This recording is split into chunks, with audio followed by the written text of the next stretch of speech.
جماعت علماء دیوبند زندہ باد۔ صدر اعظم حضرت مولانا محمد الیاس گھمن زندہ باد۔ صدر اہل سنت حضرت مولانا محمد الیاس گھمن زندہ باد۔ صدر غیر مقلدیت حضرت مولانا محمد الیاس گھمن زندہ باد۔ صدر مبادیت حضرت مولانا محمد الیاس گھمن زندہ باد۔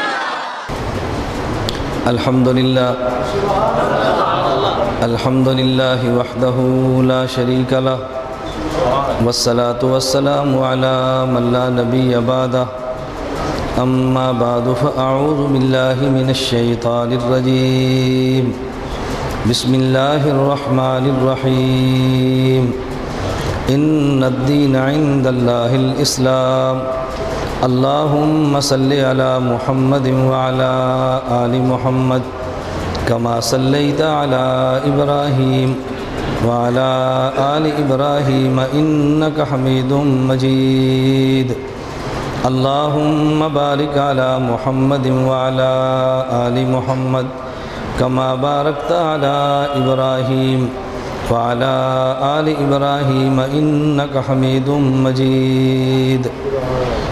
نہ میں کا ذکر نہ پینے کی بات کرتے ہیں، میں کہتے ہیں شراب کو، نہ ہم شرابی ہیں نہ شراب کی باتیں کرتے ہیں۔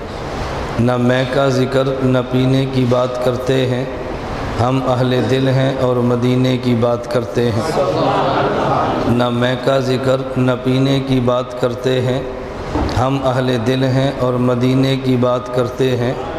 وہ مردہ دل ہیں جو قائل نہیں حیات النبی کے، وہ مردہ دل ہیں جو قائل نہیں حیات النبی کے، ہم زندہ دل ہیں اور جینے کی بات کرتے ہیں۔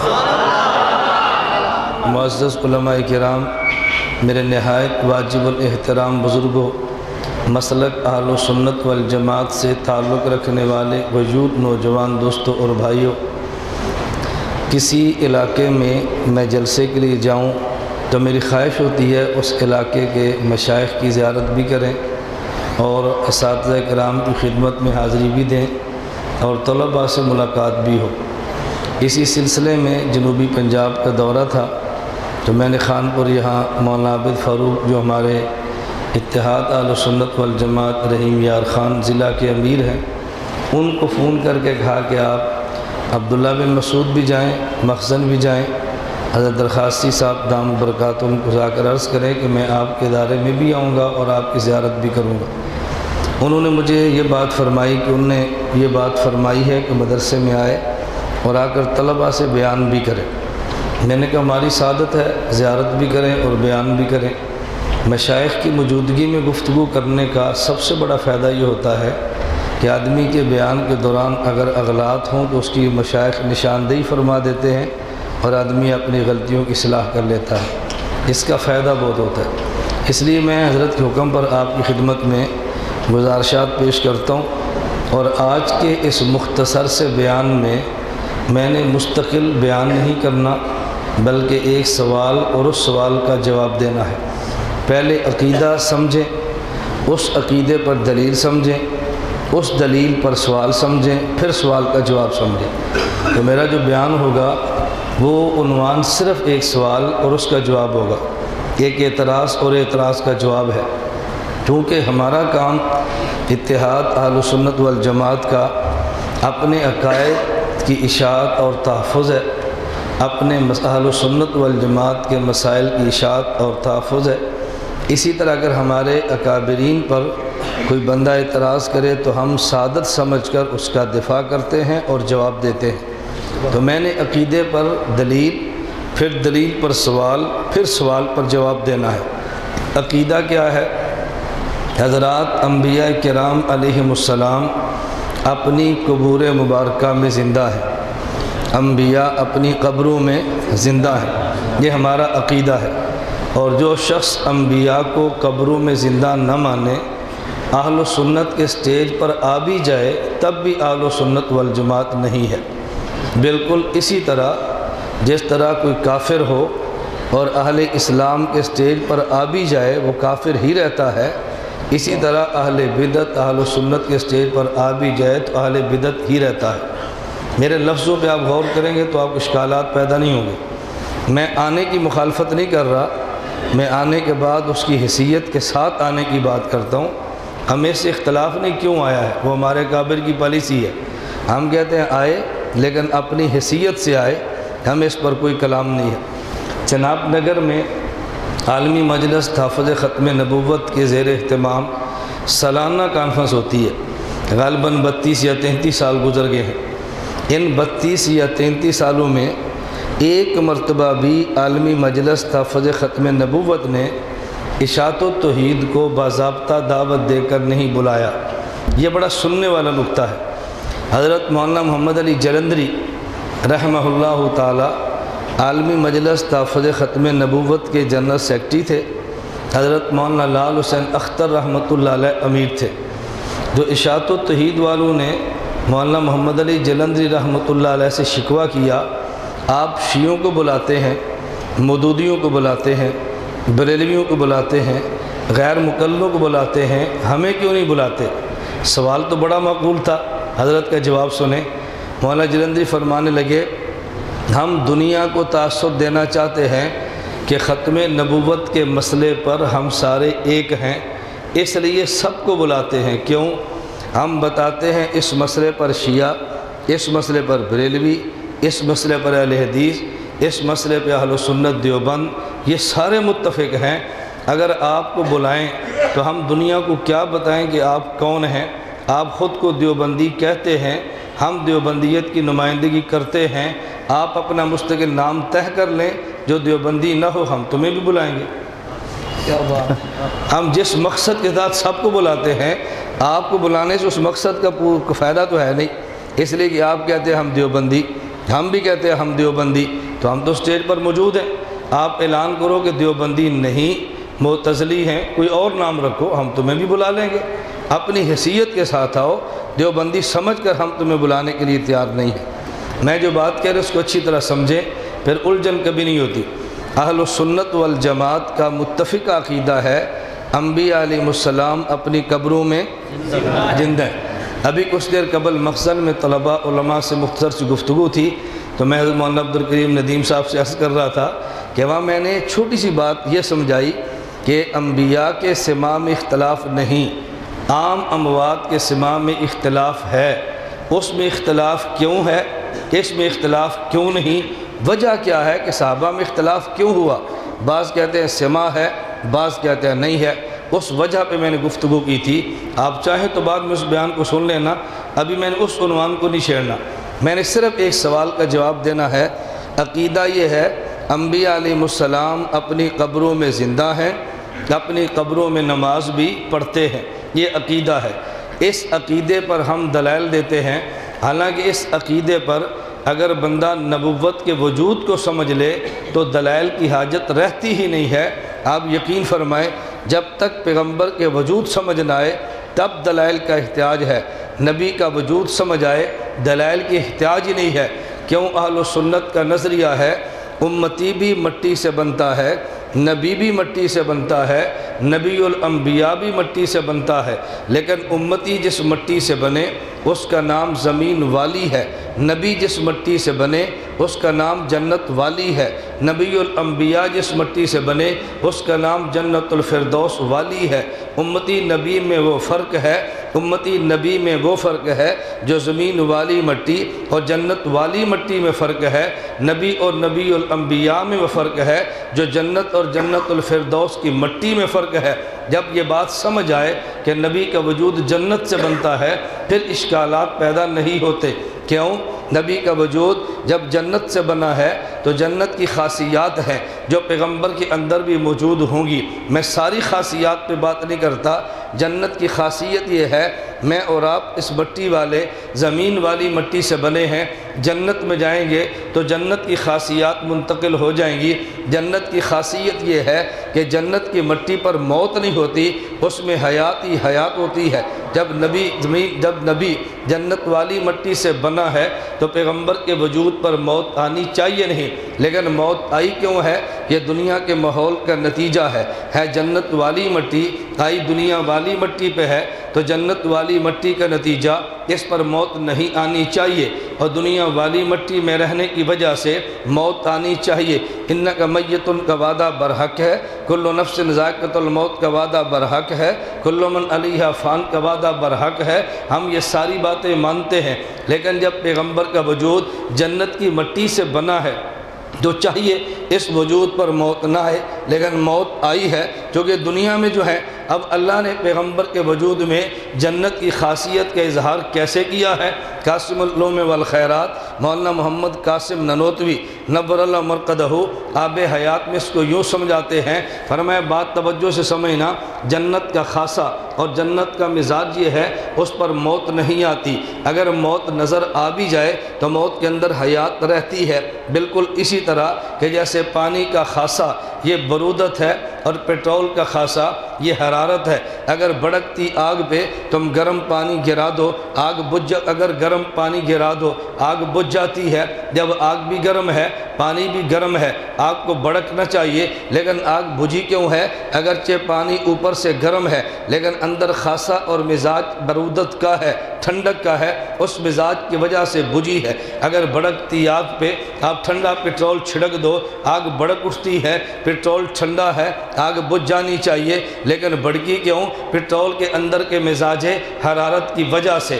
پانی اوپر سے گرم بھی ہو اندر مزاج برودت کا ہے، بالکل پیٹرول اوپر سے ٹھنڈا بھی ہو اندر مزاج حرارت کا ہے۔ پیغمبر کا وجود جنت والا، اوپر موت بھی ہو اندر خاصہ حیات کا ہے۔ نبی کے ظاہر پہ موت آ بھی جائے تو نبی کے قلب اثر میں حیات رہتی ہے، کیونکہ یہ پیغمبر کا وجود جو جنت والا ہے یہ جنتی وجود کا خاصہ ہے، قلب اثر پہ حیات رہتی ہے اور موت نہیں آتی۔ اگر آپ اس نظریے کو نہ بنائیں آپ تصور نہیں کر سکتے تمہیں کتنے اعتراضات کا سامنا کرنا پڑے گا۔ مولانا ننوتوی کا یہ اپنا لے نظریہ، پھر آپ کیسے بچ سکتے ہیں؟ میں صرف ایک دو مثالیں دیتا ہوں تاکہ آپ کو سمجھ آئے۔ مولانا ننوتوی رحمۃ اللہ علیہ کے نظریے میں آدمی الجھن سے نکلتا کہتے ہیں، ہمارا نظریہ ہے کہ انبیاء علیہ السلام کے دنیا سے چلے جانے کے بعد، توجہ رکھنا، نبی کی زوجہ سے امت کا نکاح نہیں ہوتا۔ اگر کوئی بندہ آپ سے پوچھے کہ نبی کی بیوی سے امت کا نکاح کیوں نہیں ہوتا، آپ کیا جواب دیں گے؟ بتاؤ، کوئی جواب تو آپ دیں گے نا۔ بھئی ہم کہتے ہیں نبی پاک صلی اللہ علیہ وسلم کی، میں صرف طلباء سے کہتا ہوں علماء سے نہیں، طالب علم بولیں تاکہ میں طلباء کو بات سمجھا سکوں۔ نبی کی بیوی سے نبی کے دنیا سے جانے کے بعد نکاح امت کا حرام ہے، نبی کی بیوی سے امت کا نکاح کیوں نہیں ہوتا؟ آپ نے دو جواب دینے ہیں، میں خود دے دیتا ہوں۔ ایک جواب یہ آنا ہے یہ امت کی ماں ہے اور ماں سے نکاح نہیں ہوتا، یہی جواب دیں گے نا۔ دوسرا آپ نے جواب دینا ہے نبی قبر میں زندہ ہیں اور زندہ کی بیوی سے نکاح نہیں ہوتا۔ ان دونوں جوابات نے ٹوٹ جانا ہے، میں دونوں کو توڑنے لگا ہوں، پھر مولانا ننوتوی کا نظریہ پیش کروں گا۔ اگر آپ کہتے ہیں ماں ہے نکاح اس لیے نہیں، تو میرا سوال یہ ہے کہ نبی کی بیوی امت کی ماں یہ جسمانی ماں ہے یا روحانی ماں ہے؟ آپ کہتے ہیں جسمانی تو نہیں ہے، روحانی ماں ہے، تو استاد کی بیوی شاگرد کی روحانی ماں ہے، مرشد کی بیوی مرید کی روحانی ماں ہے، اس ماں سے تو نکاح حلال ہے، اس ماں سے نکاح حرام کیوں ہے؟ اگر وجہ روحانیت وہ وجہ یہاں پر بھی موجود ہے، آپ کیسے کہو گے نکاح نہیں ہوتا؟ آپ صراحتاً قرآن کی آیت تو پیش کر سکتے ہو کہ نبی کی بیوی سے نکاح نہیں، میں وجہ پہ پیش کر رہا ہوں، جو وجہ پیش کرتے ہیں وجہ کیسے ٹوٹتی ہے؟ نص پر تو ہم قائل ہیں، نص پہ اشکال نہیں ہے۔ نمبر دو، اگر آپ کہتے ہیں اس لیے پیغمبر کی بیوی سے نکاح نہیں ہے کہ نبی زندہ ہیں اور زندہ کی بیوی سے نکاح نہیں ہوتا، تو پھر ہم کہیں گے شہید بھی تو زندہ ہے اور نص قطعی سے اس کی زندگی ثابت ہے، تو پھر شہید کی بیوی سے بھی نکاح نہ ہو، جبکہ شہید کی بیوی سے نکاح ہو جاتا ہے، تو پھر یہ معنی کہ زندہ ہیں اس لیے نکاح نہیں ہوتا، یہ دونوں وجہ ٹوٹ جائیں گی۔ اب مولانا قاسم ننوتوی رحمۃ اللہ علیہ بانی دارالعلوم دیوبند کے علوم کو دیکھیں اور وجہ پہ غور کریں، آپ کو شکوہ نہیں ہوگا اور گلہ باقی نہیں رہے گا۔ اب ایک موت وہ ہے جو شہید کی ہے اور ایک موت وہ ہے جو نبی کی ہے۔ شہید بنا دنیا کی مٹی سے ہے، نبی بنا یہ جنت کی مٹی سے ہے، تو شہید پر جب موت آئی ہے اس کے تمام اجزاء سے روح نکل گئی ہے، اور جب نبی پر موت آئی ہے تمام اجزاء سے قلب اطہر میں روح سمٹ گئی ہے۔ تو جب شہید پر موت آئی تمام اجزاء سے روح نکل گئی، تو جب تمام اجزاء سے روح کا تعلق ختم ہوا تو بیوی اس کے نکاح سے نکل گئی۔ اب جب دوبارہ روح لٹا کے اس کو حیات دی گئی ہے، اب تو بیوی نکاح میں تھی نہیں، جب موت آئی تو بیوی نکاح سے نکل گئی، جب زندگی ملی تو بیوی نکاح میں ہے نہیں، وہ تو بیوہ بن گئی، اس سے کوئی بھی نکاح کرے جس کے ساتھ نکاح حلال ہے۔ لیکن نبی کی روح پاؤں مبارک سے لے کے سر مبارک سے یہ قلب اطہر میں سمٹ گئی ہے، تو نبی کے تمام اجزاء بدن سے روح کے تعلق ختم نہیں ہوا قلب اطہر سے، چونکہ روح کا تعلق باقی ہے۔ پھر بعد میں روح کو پھیلا دیا گیا، یہ نبی کو حیات ملی ہے، تو نبی کی موت روح کا سمٹ جانا ہے اور نبی کی حیات روح کا پھیل جانا۔ تو جب پورے بدن سے سمٹ کے قلب اطہر میں آئی ہے تو نبی کی روح کا تعلق پورے بدن سے جدا ہوا نہیں ہے، تو نبی کی بیوی نکاح میں باقی ہے، موت آئی تب بھی نکاح میں ہے، اور جب نبی کی روح پھیل گئی تب بھی نکاح میں ہے۔ شہید کی بیوی نکاح سے نکلی، حیات ملی ہے، نبی کی بیوی نکاح میں ہے، حیات پھر ملی ہے، تو شہید کی بیوی بیوہ بنی ہے، نبی کی بیوی بیوی ہے۔ بیوہ سے نکاح ہوتا ہے، بیوی سے نہیں ہوتا۔ آپ یہ مولانا نانوتوی کا نظریہ چھوڑے نا تو جواب کتنا مشکل ہے۔ میں اس لیے کہہ رہا تھا نبی کو خدا نے جو وجود دیا ہے یہ جنت کی مٹی سے بنا ہے، اور جنت کی مٹی کا خاصہ وہ حیات ہے۔ اللہ اس خاصے کا ظہور نبی کے قلب اطہر پہ رکھتے ہیں۔ کیوں؟ انسان کے تمام اعضاء اور تمام اجزاء میں سے قلب اطہر کو مرکزی حیثیت ہے۔ اس مرکز کی حیات وجود کا حیات ہے، اس مرکز کی موت وجود کا موت ہے، تو موت آ بھی گئی ہے، انک میتن کا وعدہ بھی سچا ہو گیا، قلب اطہر میں حیات بھی رہ گئی ہے، اور پیغمبر کی جو جنت کی مٹی تھی اس کا خاصہ بھی باقی رہ گیا۔ مولانا نانوتوی رحمۃ اللہ علیہ بڑی عجیب گفتگو فرماتے ہیں۔ مولانا قاسم نانوتوی رحمہ اللہ فرماتے ہیں بات سمجھنا کہ دیکھو نبی کے بعد نبی کے مال کا کوئی رشتہ دار وارث نہیں بنتا۔ وارث کیوں نہیں بنتا؟ بھئی وارث تو تب بنے گا جب تک مال ملک میں ہو، کوئی وارث بن نہیں سکتا۔ تو جب مال ملک میں ہے وارث بنے گا کیسے؟ جب نبی کی روح سمٹ کے قلب اطہر میں آئی ہے تو روح کا تعلق بدن سے ختم ہوا تو نہیں ہے، جب تعلق باقی ہے تو نبی مال کا مالک بھی ہے۔ جب نبی مالک ہوگا تو رشتہ دار وارث بنے گا کیسے؟ مال ملک سے نکلے تو پھر وارث بنے، نہ مال ملک سے نکلا ہے نہ وراثت میں تقسیم ہوا ہے۔ یہ وراثت میں تقسیم نہ ہونا اس بات کی دلیل ہے کہ نبی کے قلب اطہر میں حیات موجود ہے، کبھی تو وراثت میں منتقل نہیں ہو رہی۔ اگر قلب اطہر میں بھی حیات نہ ہوتی، مال ملک سے نکل جاتا اور رشتہ دار اس کے وارث بن جاتے۔ فرمایا نبی کا میت رشتہ داروں کا وارث نہ بننا اس بات کی دلیل ہے کہ نبی کے قلب اطہر میں حیات باقی ہے۔ توجہ رکھنا، پھر ہم کہیں گے اور آپ سوال بھی کریں گے نبی کا مال اگر رشتہ دار اس کا وارث نہیں بنتا تو امتی میں صدقہ تو بن جاتا ہے، تو جب مال ملک میں ہے تو پھر صدقہ کیسے بنا؟ مولانا قاسم نانوتوی فرماتے ہیں نبی کے مال کا صدقہ بننا یہ بھی دلیل حیات ہے۔ کیوں؟ بھئی مال صدقہ تب بنتا ہے جب وقت تصدق متصدق میں حیات ہو۔ اگر صدقہ دیتے وقت صدقہ دینے والے میں حیات نہ ہو تو مال صدقہ بنے گا کیسے؟ ادھر نبی پہ موت آ رہی ہے، ادھر نبی کا مال صدقہ بن رہا ہے۔ اس کا مطلب یہ ہے ظاہر پہ موت آ رہی ہے، اندر حیات باقی ہے، تبھی تو مال صدقہ بنا۔ اندر بھی موت ہو اوپر بھی موت ہو، مال ملک سے نکل جائے تو صدقہ ہوگا کیسے؟ صدقہ تو تبھی ہوگا جب مال ملک میں ہو، اور ملک میں تبھی ہوگا جب قلب اطہر میں حیات موجود ہو۔ اب مولانا نانوتوی کا نظریہ سمجھیں نہ سمجھے الجھن ہوتی ہے۔ میں اس لیے کہتا ہوں ایسے نہیں ہے کہ مولانا قاری محمد طیب فرماتے ہیں مجھے آب حیات پڑھنے کے لیے استاد کے پاس جانا پڑا ہے، ویسے آب حیات مجھے سمجھ نہیں ہے۔ اتنی مغلق پیچیدہ اور یہ مشکل عبارات ہیں۔ چلو بھئی دیکھ لیا، سب دیکھ لو، ان سے لڑنا نہیں ہے بالکل، بچے ہیں، بچے تو ایسا کام کرتے ہیں۔ دیکھ لیا بھائی، بتاؤ تو صحیح نا، دیکھ لیا، اب شروع کریں بیان؟ بولتے نہیں ہو بھائی، شروع کریں؟ کسی اور نے دیکھنا ہے پھر دیکھ لو۔ دیکھیں میری آپ سے لڑائی نہیں ہے، آپ بچے ہیں اور ہم اس ماحول سے گزرے ہیں۔ جب ہمارے مدرسے کو بیان کے لیے آتا ہم دائیں بائیں دیکھتے تھے، ہم نے آنے والوں کو پریشان کیا ہے، اب ہم نے بھی پریشان ہونا ہے۔ یہ ہم طالب علم کی کام کرتے رہے تو مجھے پتہ ہے طالب علم کرتے ہیں، اس لیے میری بات کو سمجھنا، طالب علم ایسی حرکت کریں تو میں ڈانٹتا نہیں ہوں، وجہ قرآن کہتا ہے کذالک کنتم من قبل فمن اللہ علیکم، کل تم بھی تو ایسے تھے نا، آج کیوں ڈانٹتے ہو؟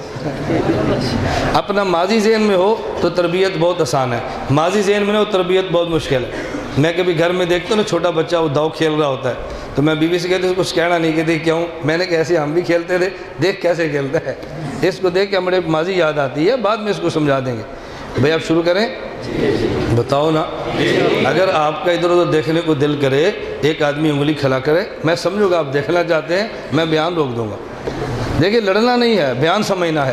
میں بیان کرتا رہوں تم دائیں بائیں دیکھتے رہو، مزہ نہیں آئے گا۔ مجھے تو مزہ آئے گا کہ میں نے بیان کر دیا، پونا گھنٹہ پورا ہو گیا، لیکن میرا دل نہیں کرتا کہ تمہارا وقت ضائع ہو، اس لیے میں کہتا ہوں کہ آپ توجہ سے بیان سنیں۔ شروع کریں بھائی؟ جزاک اللہ، اللہ خوش رکھے، آپ تو بہت سمجھدار ہیں، آپ تو بات بڑی جلدی مانتے ہیں۔ میں سمجھا رہا تھا کہ نبی کا وجود کس سے بنا؟ جنت، چونکہ جنت کی مٹی سے بنا ہے اور جنت میں حیات ہی حیات ہے، اس لیے نبی کے قلب اطہر سے حیات ختم نہیں ہوتی۔ اس پر مولانا نوتوی رحمۃ اللہ علیہ عجیب جملہ فرماتے ہیں، اب آپ کو سمجھ آسانی سے آئے گی۔ مولانا قاسم نوتوی فرماتے ہیں کہ امت پہ موت آ جائے، امت کی موت یہ مزیل حیات ہے، نبی پہ موت آ جائے تو یہ ساتر حیات ہے۔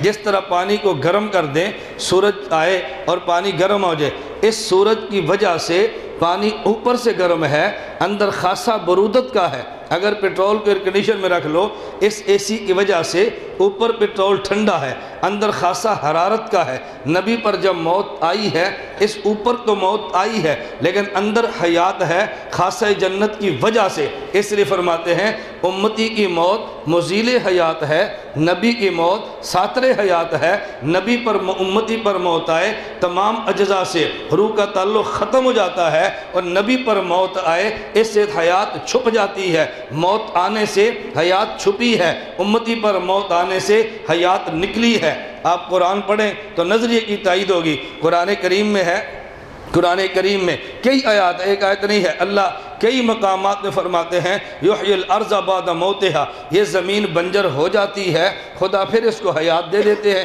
تو دنیا والی مٹی میں اصل موت ہے، بارش برسے حیات مل جاتی ہے، عرصہ گزر جائے پھر موت آ جاتی ہے۔ انسانی وجود میں اصل موت ہے، روح آئے حیات مل جاتی ہے، روح نکل جائے حیات ختم ہو جاتی ہے۔ نبی کا وجود جنت والا، اس میں حیات ہی حیات ہے، روح سمٹ جائے پھر بھی حیات، روح پھیل جائے تب بھی حیات۔ فرق کیا ہے؟ جب پھیل جائے حیات نظر آتی ہے، جب سمٹ جائے تو چھپ جاتی ہے۔ نبی کی موت ساتر حیات ہے اور امت کی موت مزیل حیات ہے۔ امت کی موت مزیل حیات ہے۔ میں کئی بار سچی بات ہے بلا مبالغہ کہتا ہوں، کئی بار ہمارے اساتذہ ہیں مرکز کے، وہ مجھے کہتے ہیں کہ استاد جی ہماری خواہش ہے آپ حضرت نوتوی رحمۃ اللہ علیہ کی ایک ایک کتاب دیکھ کر آپ اس کو 2 گھنٹے میں ریکارڈ کرا دیں، ایک کتاب کو، دوسری کتاب کو، تیسری کو۔ اب دیکھو آب حیات کتنی مشکل ہے، لیکن آسان لگ رہی ہے مشکل لگ رہی ہے؟ کیسے آسان ہو رہی ہے؟ یہ ہمارے اکابر علماء دیوبند کی جوتیوں کا نتیجہ ہے۔ تحذیر الناس عن انکار اثر ابن عباد، بڑی مغلق اور پیچیدہ کتاب ہے، بعد مشائخ نے کہا ہم نے سبقل پڑھی ہے۔ میرا چناب نگر بیان تھا کورس میں، جو انہوں نے کہا، میں نے کہا چلو ایسی کتاب ہے، میں نے سرگودا سے کتاب لی، چناب نگر آیا، نشان لگاتا رہا، اور چناب نگر آ کر پوری کتاب کو میں نے گھنٹے میں بیان کیا۔ طلباء کو بہت تعجب ہوا، مجھے ختم نبوت والوں نے کہا اس کو ریکارڈ کرا دو، ہم اس کو چھاپ دیتے ہیں۔ ہماری خواہش ہے اپنے اکابر کے علوم کو پھیلائیں اور اپنے اکابر کے علوم کو سمجھیں۔ ہم محقق نہیں ہیں مسلک کے، ہم ناقل ہیں مسلک کے۔ محقق اکابر تھے، ہم ناقل ہیں، وہ بات لکھتے ہیں، ہم بات کو پھیلاتے ہیں۔ میں کیا کہہ رہا تھا؟ نبی کا وجود کس سے بنا؟ جنت سے۔ چلیں اس پہ چھوٹی سی دلیل لے لو کہ نبی کا وجود جنت سے بنا ہے، تاکہ آپ کے ذہن میں یہ بھی تو آئے نبی کا وجود جنت سے بنتا ہے۔ دلیل کیا ہے؟ میں صرف ایک دلیل پیش کرنے لگا ہوں۔ حضرت ابراہیم علیہ السلام نے خواب دیکھی ہے، صبح اپنے بیٹے اسماعیل کو فرمایا یا بنی انی ارا فی المنام انی اذبحک فانظر ماذا تری، بیٹا رات میں نے خواب میں دیکھا تجھے ذبح کر رہا ہوں، تیری کیا رائے ہے؟ یا ابت افعل ما تومر ستجدنی انشاء اللہ من الصابرین، آپ حکم ربی پر عمل کریں، میں صبر کر کے انشاءاللہ دکھاؤں گا۔ ابراہیم علیہ السلام نے بیٹے کو لٹا دیا، آنکھوں پہ پٹیاں باندھ لی ہیں، چھری تیز کر کے چلانا شروع کر دی ہے، سمجھا گردن کٹ گئی ہے، پٹیاں کھولی، دیکھا تو دمبا ذبح ہوا پڑا ہے اور بیٹا کھڑا ہے۔ قرآن نے کہا کر صدقت الرؤیا، اللہ نے فرمایا جو ہم نے حکم دیا تو نے اس پہ عمل کر کے دکھا دیا ہے۔ وَفَدَيْنَاهُ بِذِبْحٍ عَظِيمٍ، ہمارا مقصد تیرے بیٹے کو ذبح کرانا نہیں تھا، ہمارا مقصد تو امتحان لینا تھا، تو امتحان میں کامیاب ہو گیا۔ ہم نے تیرے بیٹے کے بدلے میں ایک ذبح وہ دمبا دیا ہے، عظیم جو عظمت والا ہے۔ مفسرین لکھتے ہیں یہ عام دمبا نہیں تھا، یہ دمبا ان کے بیٹے میں جنت سے آیا۔ بھئی اسماعیل السلام کے بدلے میں جنت سے دمبا کیوں آیا، زمین کا دمبا کیوں نہیں تھا؟ بات بڑی واضح ہے، اسماعیل چونکہ نبی بننے والے تھے، اگر ان کا وجود زمین والی مٹی کا ہوتا تو بدلے میں دمبا زمینی ہوتا، وجود جنت والی مٹی کا تھا، خدا نے بدلے میں دمبا جنت سے بھیجا۔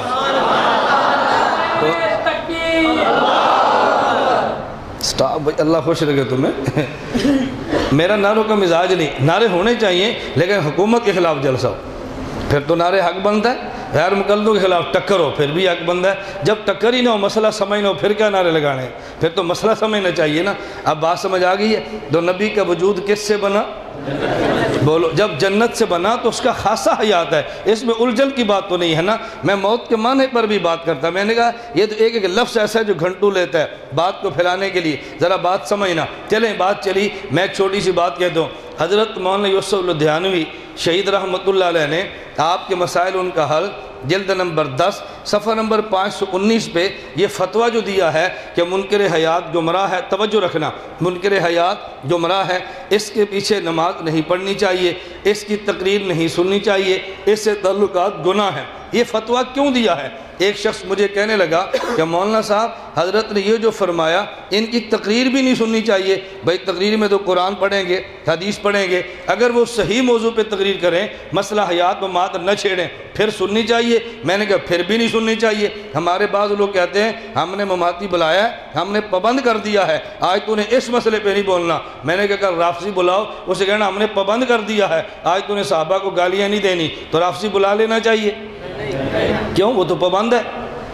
مرزائی کو بلایا ہے اور اس کو پابند کر دیا ہے، آج تو نے حضور کی نبوت کو نہیں چھیڑنا، تو نے صرف قرآن کی تلاوت کرنی ہے۔ آپ سن لیں گے؟ نہیں سنیں گے۔ مرزائی اپنے عقیدے پر بات نہ کرے، آپ نہیں سنتے، رافضی بات نہ کرے، نہیں سنتے۔ اس بے ایمان کو آپ نے کیسے سن لیا؟ وہ جی ہم نے پابند کی ہے، آج منفی بات نہیں مثبت کہنی ہے۔ نانا یہ مثبت کرے تب بھی سننا جائز نہیں ہے، یہ حدیث پڑھے تب بھی جائز نہیں ہے، قرآن کی آیت پڑھے یہ تب بھی جائز نہیں ہے۔ ایک بندہ کہتے کیوں؟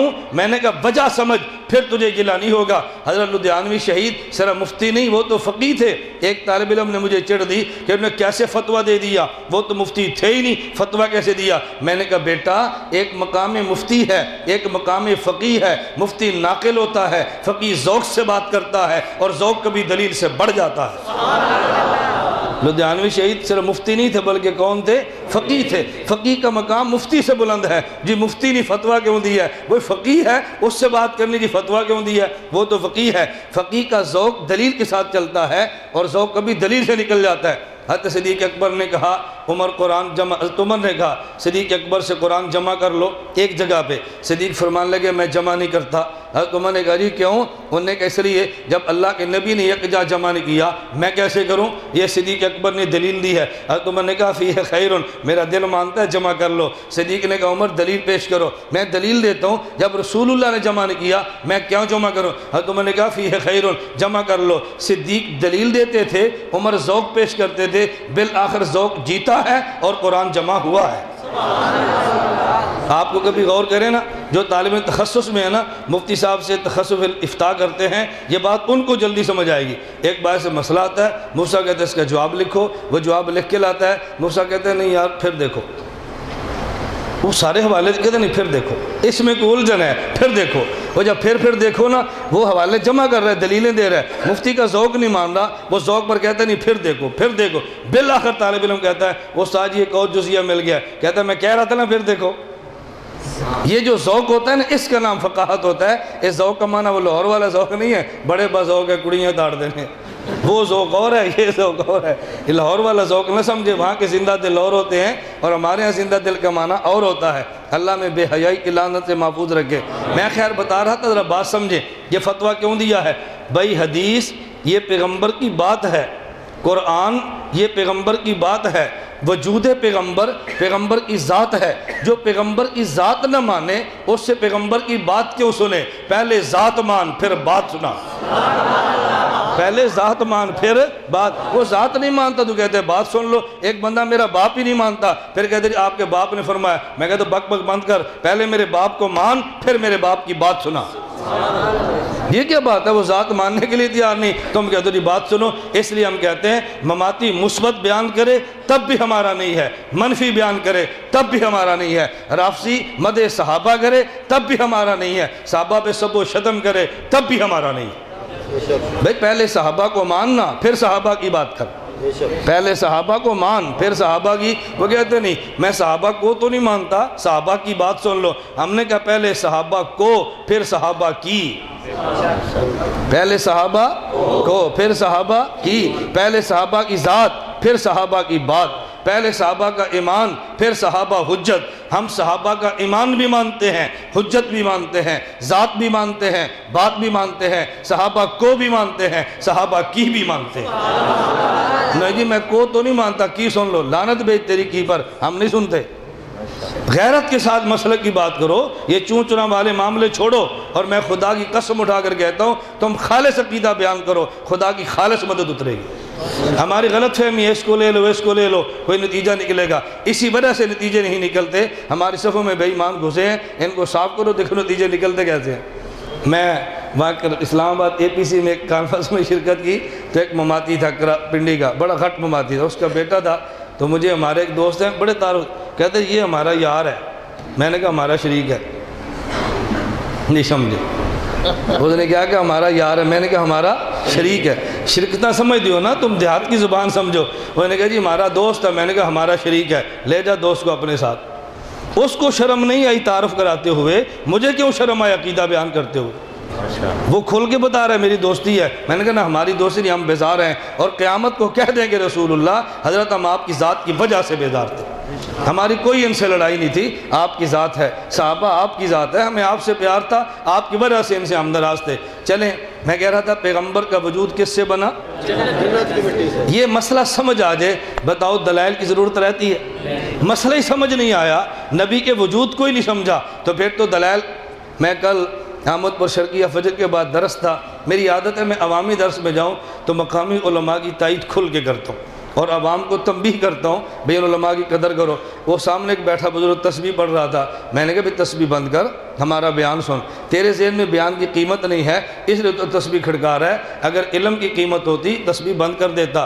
نبی نے علماء کو وارث فرمایا ہے، ذاکرین اور شاغلین کو وارث نہیں فرمایا۔ اصل نبی کا مقام مقام علم ہے، اصل مقام عمل نہیں ہے۔ یہ تحذیر الناس کی باتیں ہیں، میں اس پہ بات نہیں کر رہا۔ میں نے کہا تم کبھی مولوی کی قدر نہیں کرتے، میں تو جی پوری رات تہجد پڑھتا رہا، اس لیے صرف فرض پڑھے ہیں۔ میں نے کہا بیٹا تو نے تہجد پوری رات پڑھے ہیں اکیلے نے، اور یہ جو مسجد میں 200 آدمی آئے نا، ان 200 نے فرض پڑھنے ہیں، فرض کی قیمت نفل سے بڑھ کر ہے۔ مولوی پوری رات سویا تو ہے لیکن 200 فرض تب ہوں گے جب اس کے فرض ہوں گے، تجھے اجر نفل کا ملے گا، اس کو 200 فرض کا ملے گا۔ بتا اس کے مقابلے میں تیری کیا حیثیت ہے؟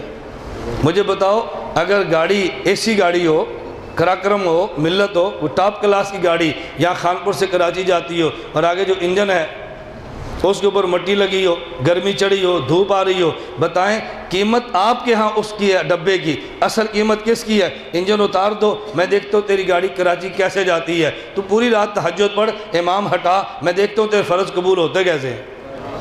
بھئی امام کا مقام تو سمجھنا، وہ جی میں تہجد پڑھنا ہے، تہجد نہیں پڑھتا، ٹھیک ہے تہجد پڑھتا ہے، تیری گاڑی میں ڈبہ اسی والا ہوگا، لیکن انجن جیسا بھی ہو انجن انجن ہی ہوتا ہے، انجن جیسا بھی ہو انجن انجن ہی ہوتا ہے۔ یہ عوام کو سمجھاؤ مولویت کا مقام کیا ہے، جب نہیں سمجھائیں گے تو پھر آپ کے خلاف تقریریں شروع ہو جائیں گی۔ چلیں میں نے کہا تھا نا، میں نے ایک سوال کا جواب دینا ہے، وہ ذرا سمجھیں۔ عقیدہ کیا ہے؟ انبیاء علیہ السلام قبروں میں، کوئی دلیل کی ضرورت ہے؟ نبی کا معنی سمجھ آ جائے پھر دلیل کیا دینی ہے؟ جب نبی کا مفہوم ہی سمجھ نہیں آیا پھر دلائل کا بندہ محتاج ہوتا ہے۔ انبیاء علیہ السلام قبروں میں زندہ ہے، توجہ، ان کو رزق بھی ملتا ہے۔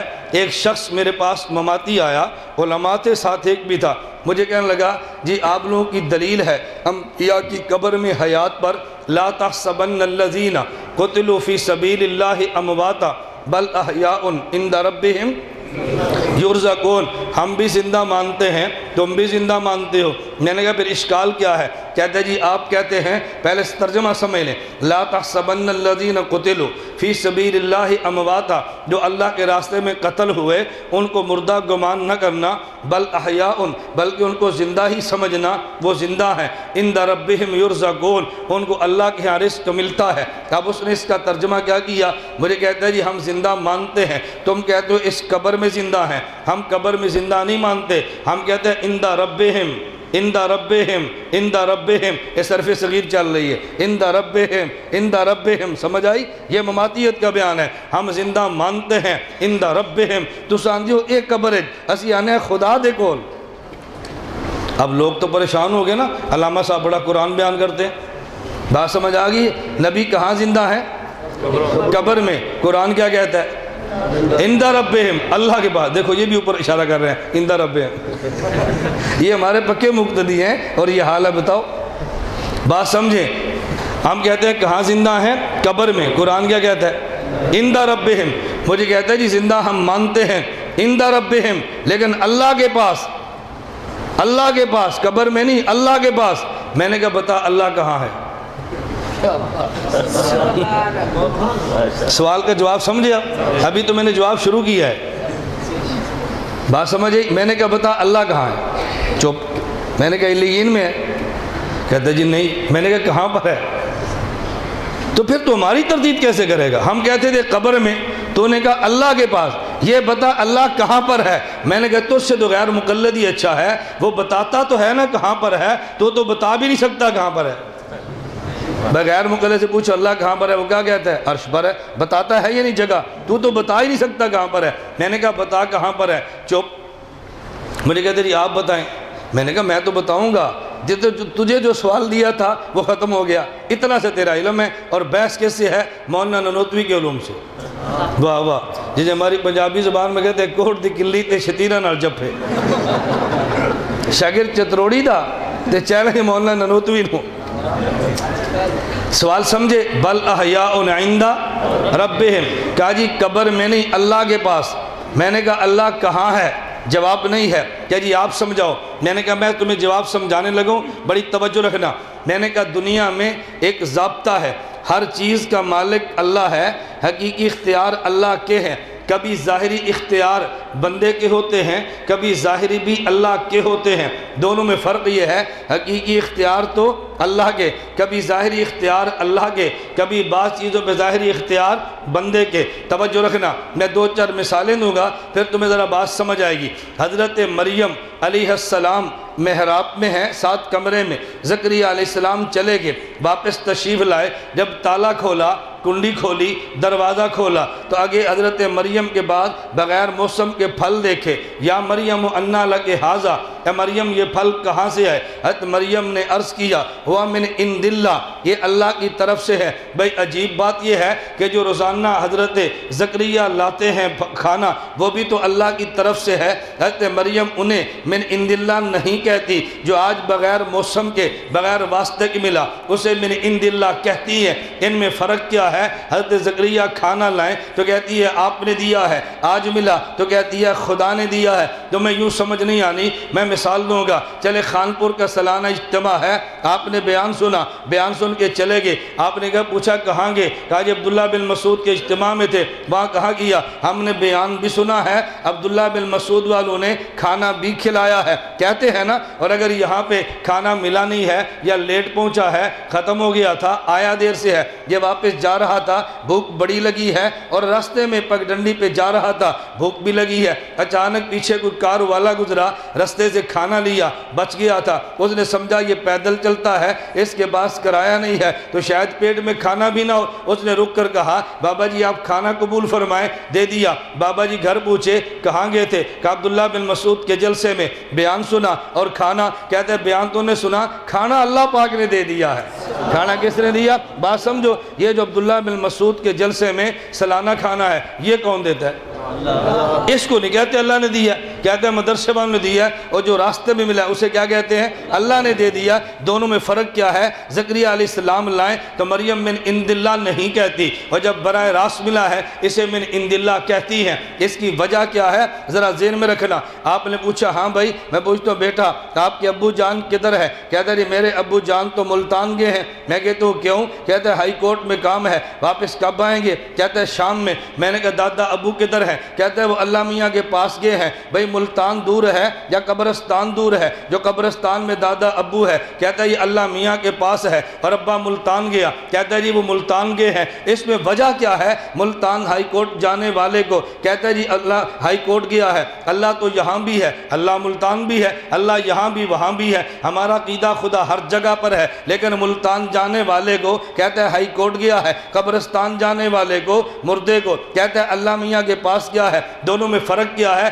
یہ فرق سمجھیں گے ان ربہم کا معنی سمجھیں گے۔ میں مثالیں دے رہا تھا، میں نے کہا بات یہ ہے کہ جب دو چیزیں ہوں، ایک چیز کا مالک اللہ ہے، دوسری کا مالک بھی اللہ ہے، ظاہری اختیار بندے کی ہو نسبت بندے کی طرف ہوتی ہے، اور جب ظاہری اختیار بندے کے نہ ہو تو نسبت خدا کی طرف ہوتی ہے۔ بات سمجھنا، حضرت مریم کو کھانا روزانہ جو مل رہا ہے یہ کس کی طرف سے ہے؟ زکریا علیہ السلام لاتے ہیں، اختیار ان کا ہے، کہا جی آپ نے دیا ہے۔ جو آج پھل ملا ہے بندے کے اختیار نہیں تھا، کہا جی خدا نے دیا ہے۔ آپ جلسے پر آئے ہیں، محنت انہوں نے کی ہے، آپ نے کہا مدرسے والوں نے دیا ہے، جا رہے تھے اچانک ملا، کہا جی خدا نے دیا ہے۔ حضرت خلیفہ ہارون الرشید نے بیوی کو کہا اگر تو شام غروب شمس سے پہلے پہلے میری حدود سے نکل جائے تجھے 3 طلاق ہے، اب اگر نہ نکلی تو تجھے 3 طلاق ہے۔ بیوی بڑی پریشان ہو گئی، خامد بھی پریشان ہے، قاضی امام ابو یوسف کے پاس بھیجا، مجھے مسئلہ بتاؤ۔ امام ابو یوسف نے فرمایا بیٹا مسئلہ بڑا اہم ہے، تجھے خود آنا پڑے گا۔ کہا جی کس وقت آؤں؟ کہا سورج غروب ہونے سے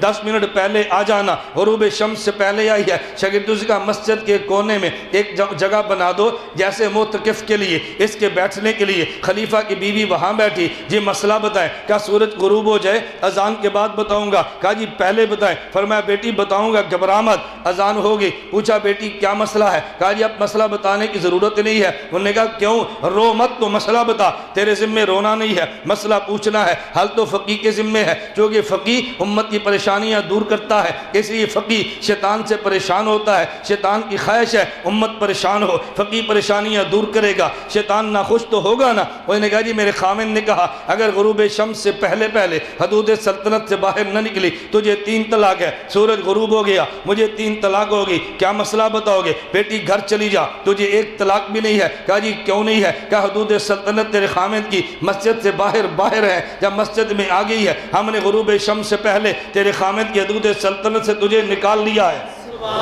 تجھے کوئی طلاق نہیں۔ توجہ رکھنا، یہ ایسی بات کیوں ہے؟ یہ امام نے مسئلہ کیوں بتایا؟ میں مثال دوں گا تو میں پھر سمجھ آئے گا۔ ایک آدمی نے 1 کنال جگہ خریدی ہے، 15 مرلے پہ مسجد بنا دی، 5 مرلے پہ مکان بنا دیا۔ جگہ کنال اس نے خریدی، مکان اس نے بنایا، مسجد اس نے بنایا۔ آپ کسی سے پوچھو بھئی یہ مکان کس کا ہے؟ کہتے ہیں ملک عبد الرحمن صاحب کا ہے۔ یہ گھر کس کا ہے؟ کہتے ہیں یہ خدا کا ہے۔ عجیب بات ہے، یہ 15 مرلے خدا کا گھر ہے اور 5 مرلے ملک صاحب کا گھر ہے۔ خریدی تو ساری ملک صاحب نے ہے، تعمیر تو ساری اس نے کی ہے، یہ نام بدلا کیوں ہے؟ اس کی وجہ یہ ہے یہ 15 مرلے کی جو مسجد ملک صاحب نہیں بیچ سکتے، جگہ بدلنا چاہیں تو بدل نہیں سکتے، گفٹ کرنا چاہیں تو نہیں کر سکتے۔ 5 مرلے کا مکان بیچ بھی سکتے ہیں، گفٹ بھی کر سکتے ہیں، جگہ بدلنا چاہیں تو بدل سکتے ہیں۔ تو جس 15 مرلے پہ ظاہری اختیار ختم ہو گئے، نسبت خدا کی طرف ہے۔ 5 مرلے پہ 5 مرلے میں اختیار اس پہ تھے، نسبت اس کی طرف ہے۔ مسجد کی حدود سے باہر اختیار خلیفہ کے تھے تو نسبت اس کی طرف ہے، مسئلے میں اختیار خدا کے ہیں تو نسبت ان کی طرف ہے۔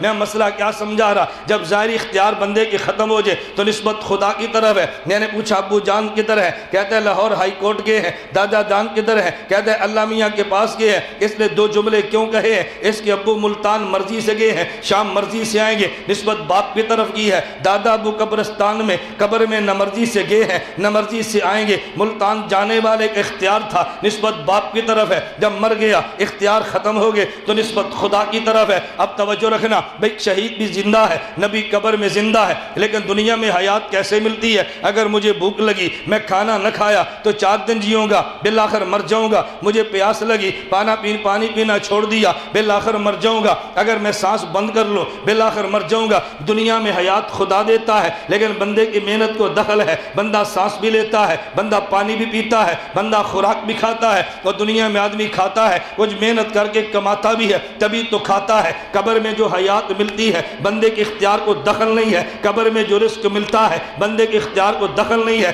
دنیا میں حیات میں بندے کو کچھ دخل ہے، دنیا میں رزق میں بندے کے اختیارات کو دخل ہے۔ تو دنیا میں بندہ کہتا ہے یہ میں نے کمایا، ابو کے پاس کمایا، ماں کے پاس کمایا، استاد کے بیٹھ کے پڑھایا۔ قبر کا معاملہ یوں نہیں ہے۔ فرمایا لا تحسبن الذین قتلوا فی سبیل اللہ امواتا، ارے اس شہید کو مردہ گمان نہ کرنا، بل احیاء، یہ زندہ ہے، عند ربہم یرزقون، اس کو خدا کے پاس رزق بھی دیا جاتا ہے۔ عند ربہم کیوں کہا؟ دنیا میں رزق ملتا ہے، اختیار اس کا ہے، قبر میں رزق ملا ہے، اختیار خدا کا ہے۔ بندے کے اختیار ہو نسبت بندے کی طرف ہے، اختیار ختم ہو جائے نسبت خدا کی طرف ہے۔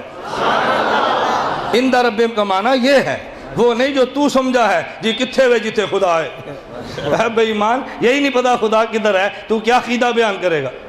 میں بتا رہا ہوں کتنا بوگس عقیدہ ہے مماتیت کا۔ آپ اتنی جلدی متاثر ہوتے ہیں کہ جی بہت دلائل ان کے بعد، جو ان کی پالیسی ہے۔ استاد صاحب شیخ الصرف نے، بہت صرف ایک مشہور نے، بہت نحو میں مشہور ہے، میں اگر اس پہ تھوڑی سی مثالیں دوں گا آپ کو اندازہ ہو کہ نحو آتی ہے ان کو کتنی ہے، لیکن پروپوگنڈا بہت، پروپوگنڈا۔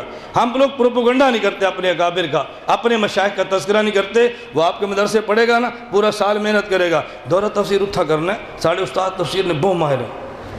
آپ یہاں پڑھتے بھی رہیں گے تو دل ادھر ہوگا، بھئی کب چھٹیوں میں وہاں جاؤں، وہ تفسیر کا بڑا ماہر ہے۔ پورا سال ادھر پڑھیں گے، صرف کہاں پڑھنی ہے؟ کسی مماتی کی بات، صرف دے بہت ماہر نے۔ وہ پروپوگنڈا اتنا کرتا ہے کہ بندے کو جھوٹ بھی سچ نظر آتا ہے۔ اللہ میں بات سمجھنے کی توفیق دے۔ میں نے آیت کون سی پڑھی؟ ان الدین، بولو نا ان الدین، یہ تمہارے سوال کا جواب ہے۔ ان الدین عند اللہ الاسلام، بتاؤ دین اللہ کے یہاں اسلام ہے، ہمارے یہاں اسلام نہیں ہے؟ بولو نا، او بے دین ہمارے یہاں اسلام نہیں ہے، صرف اللہ کے یہاں اسلام ہے۔ اللہ کیوں فرماتے ہیں ان الدین عند اللہ الاسلام؟ مشرکین مکہ نے کہا حضور ہم آپ کے ساتھ چل سکتے ہیں، کچھ کمپرومائز کریں۔ کیا کریں؟ کچھ تبدیلیاں کریں۔ فرمایا قل یا ایھا الکافرون لا اعبد ما تعبدون ولا انتم عابدون ما اعبد ولا انا عابد ما عبدتم ولا انتم عابدون ما اعبد لکم دینکم ولی دین۔ کچھ تبدیلیاں کرو، کہا میرے اختیار میں نہیں ہے۔ قل، میرے پیغمبر ان کو فرما، ما یکون لی ان ابدلہ من تلقاء نفسی، میں نہیں بدل سکتا، ان اتبع الا ما یوحی، میں تو وحی کا پابند ہوں۔ تو جس کو بندہ نہ بدل سکے نسبت خدا کی طرف ہوتی ہے۔ ان الدین عند اللہ اسلام، ہمارے ہاں بھی اسلام ہے۔ عند اللہ اسلام کیوں کہا؟ بندہ بدل نہیں سکتا۔ عند ربہم کیوں کہا؟ بندہ رزق دے نہیں سکتا۔ جس طرح اسلام میں اختیار بندے کو دخل نہیں ہے، قبر میں رزق میں بندے کے اختیار کو کوئی دخل نہیں ہے۔ اسے عند ربہم کہا، اسے نے من عند اللہ کہا، اسے عند اللہ الاسلام کہا۔ گل سمجھ آئی؟ میں نے کہا تھا میں نے ایک سوال کا جواب دینا ہے۔ سوال ہے نا ذہن میں؟ سوال کیا تھا؟ اللہ کے نبی زندہ ہیں، وہ کیا کہتے ہیں؟ کہاں زندہ ہے؟ عند ربہم، عند ربہم، عند، اتنی زور سے عند ربہم کہتے ہیں کہ بندے کا وضو ٹوٹ جاتا ہے۔ عند رب، میں مذاق نہیں کرتا، تمہارا واسطہ نہیں پڑا، جب واسطہ پڑھو تو پھر پتہ چلے یہ کتنا بڑا فتنہ ہے۔ اللہ ہمیں بات سمجھنے کی توفیق عطا فرمائے۔ اللہ مجھے اور آپ سب کو ہمارے مشائخ کے نقش قدم پر چلنے کی توفیق عطا فرمائے۔ ایک مماتی نے مجھے فون کیا اٹک سے، انبیاء قبروں میں نماز پڑھتے ہیں؟ میں نے کہا جی ہاں۔ بیت المقدس پر کیا کیا؟ میں نے کہا نماز پڑھی تھی۔ جب قبروں میں ہے تو پھر بیت المقدس کیسے؟ میں نے کہا تم کہاں رہتے ہو؟ کہا جی اٹک۔ پڑھتے کہاں ہو؟ پنڈی۔ میں نے کہا جھوٹ بولتا ہے، ادھر کہتے ہیں میں اٹک رہتا ہوں، ادھر کہتے ہیں میں پنڈی پڑھتا ہوں۔ کہتے جی رہتا اٹک ہوں، پنڈی پڑھنے کے لیے جاتا ہوں۔ میں نے کہا اچھا توجہ رکھنا، کبھی رائے ونڈ بھی گئے ہو؟ کہتے جی ہاں۔ میں نے کہا کہاں رہتے ہو؟ کہتے اٹک۔ میں نے کہا رہتا اٹک میں؟ کہتے میں رائے ونڈ گیا، مجھے سمجھ نہیں آ رہی۔ کہتے رہتا اٹک ہوں، سال میں وہاں بھی جاتا ہوں۔ میں نے کہا نبی رہتے قبر میں ہیں، بیت المقدس بھی گئے ہیں، رہتے کہاں پر ہیں؟ اور بیت المقدس میں گئے ہیں۔ وہ جی موسیٰ علیہ السلام کی قبر سے حضور گزرے، وہ تو قبر میں نماز پڑھ رہے تھے، پھر آپ کہتے ہیں بیت المقدس میں پڑھ رہے تھے، پھر آپ کہتے ہیں آسمان پہ ملاقات ہوئی ہے، کبھی قبر میں، کبھی بیت المقدس، کبھی وہاں۔ میں نے کہا جب موسیٰ علیہ السلام قبر میں نماز پڑھ رہے تھے تو حضور صلی اللہ علیہ وسلم کہاں تھے؟ کہتا ہے قبر کے پاس۔ میں نے کہا جب بیت المقدس نماز پڑھ رہے تھے تو نماز کون پڑھا رہا تھا؟ کہتے ہیں حضور۔ میں نے کہا کہاں؟ کہتے ہیں بیت المقدس۔ میں نے کہا جب موسیٰ علیہ السلام آسمان پہ تھے ان کی ملاقات کن سے ہوئی تھی؟ کہا رسول اللہ سے۔ میں نے کہا کہاں پہ؟ کہتے ہیں آسمان پہ۔ میں نے کہا عجیب آدمی ہے، کبھی حضور قبر کے پاس ہیں، کبھی حضور بیت المقدس ہیں، کبھی حضور آسمان پر ہیں، مجھے تیری سمجھ نہیں آ رہی۔ کہتے نہیں، پہلے قبر کے پاس تھے، پھر بیت المقدس تھے، پھر آسمان پر تھے۔ میں نے کہا موسیٰ علیہ السلام پہلے قبر میں تھے، پھر بیت المقدس تھے، پھر آسمان پہ تھے۔ کہتا جی وہ تو قبر میں نہیں رہتے۔ میں نے کہا حضور مکہ میں نہیں رہتے۔ کہتا جی وہاں تو گئے تھے نا۔ میں نے کہا یہ بھی گئے تھے۔ کہتا جی ان کا تو معجزہ تھا۔ میں نے کہا ان کا بھی معجزہ تھا، اور جی معجزہ تو نبی کا ہوتا ہے۔ میں نے کہا موسیٰ علیہ السلام اب بھی نبی ہیں، اب بھی کیا ہے؟ نبی ہیں۔ یہ کون سی الجھن کی بات ہے جو سمجھ نہیں آتی؟ اس لیے میں کہتا ہوں دعا کریں اللہ ہمیں اپنا موقف سمجھا دے، اپنا نظریہ سمجھ جائے نا، پھر دلائل کا مسئلہ ہی نہیں ہے، پھر آپ یقین کریں۔ وہاں کبیر والے میرا بیان تھا، میں بیان سے فارغ ہوا تو مجھے طالب علم میرے ساتھ تھے، کہتے شیخ صاحب پوچھ رہے تھے مطالعہ کب کرتا ہے؟ انہوں نے کہا استاد جی ہمیں بھی نہیں پتہ کب کرتا ہے، اور میں جھوٹ نہیں بولتا، میں کوئی لمبا چوڑا مطالعہ نہیں کرتا، اپنے مشائخ کی جوتیاں سیدھی کرتے رہتے ہیں، اس کے صدقے اللہ مسئلہ کھول دیتے ہیں بس۔ حکیم علامہ تھانی فرماتے تھے میں نے کتب بھی نہیں کم کی ہے، کتب بھی نہیں زیادہ کی ہے، کتابیں میں نے باضابطہ کی پڑھی ہیں، اکابر کے خلاف بک بک نہیں کرتے، اللہ علوم کھولتے ہیں۔ میری آپ سے دیکھو میں ہاتھ باندھ کی گزارش کرتا ہوں اپنے اکابر کے خلاف بک بک نہ کرنا بس۔ اللہ کی قسم ہمارا پورا سرمایہ ہمارے مشائخ ہیں، اللہ کے بندوں سے لڑو گے خدا ناراض ہو جائے گا۔ حضرت شیخ الحدیث مولانا زکریا رحمۃ اللہ علیہ سہارنپور میں تھے، حضرت مدنی رحمۃ اللہ علیہ تشریف لائے۔ حضرت مدنی کا فتویٰ تھا انگریز کا بنا کپڑا پہننا حرام ہے۔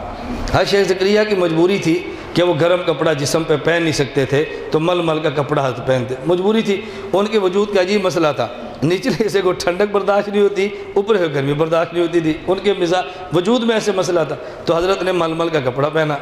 حضرت مدنی رحمۃ اللہ علیہ آئے تو انہوں نے کہا حضرت زکریا مجھے پتہ ہے تو کپڑا مل مل کا پہنتا ہے، میرے آنے پہ کھدر پہنتا ہے۔